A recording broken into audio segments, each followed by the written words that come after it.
कर्म तो फल देता ही है, हम्म, चाहे पुण्य कर्म हो या पाप कर्म हो, दोनों कर्म फल भोगना ही पड़ता है।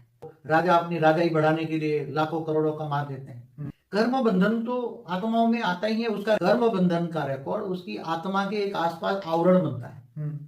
जैसे आत्मा परम प्रकाश से बनी है, तो आत्मा तो अजर अमर अविनाशी बोल दिया ना, पूरे ब्रह्मांड का जब तक विनाश नहीं होता तब तक आत्मा का विनाश नहीं होता। आत्मा के आसपास जो आवरण चढ़ता है, जो जन्म मरण के चक्र में आती है आत्माएं, चाहे सूक्ष्म लोक में भी आत्मा निराकारी होती है, वो परम धाम में होती है।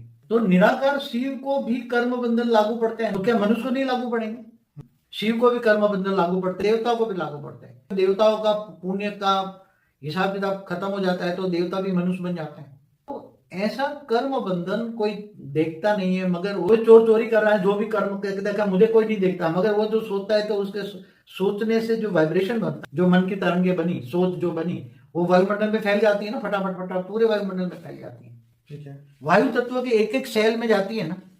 सोचना माना मन की तरंगे बनना, माना मन की तरंगों में कौन सा पावर होता है? आत्मा की पावर होती है ना।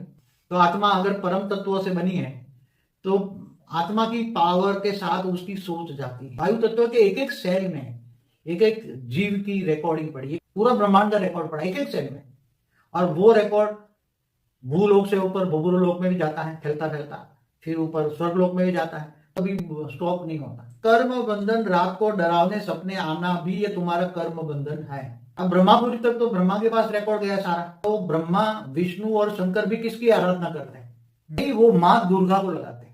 ब्रह्मांड की आदि शक्ति ही सारा ब्रह्मांड को चलाती है। हमेशा ब्रह्मांड की आदि शक्ति ही पूरे ब्रह्मा द्वारा सृजन, विष्णु द्वारा पालना और शंकर द्वारा विनाश कराता है।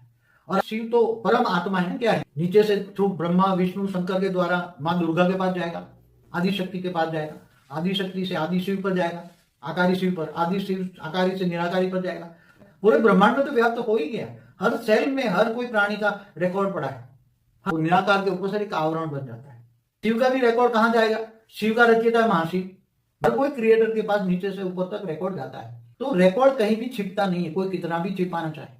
तो हमेशा कोई भी कर्म फल, नेगेटिव या पॉजिटिव फल पाने के लिए प्रतिकूल समय में विक्रम सामने आते हैं। आत्मा के कर्म बंधन ऑटोमेटिक तय होते हैं। आत्मा के कारण शरीर में जो कर्मों के कारण कारण शरीर बनता है, जो आकाश तत्व का होता है, आत्मा के आसपास कई लेयर्स होते हैं, उसमें सब रिकॉर्डिंग पड़ा होता है, और समय आने पर सारा का सारा कर्मफल मिलता ही है।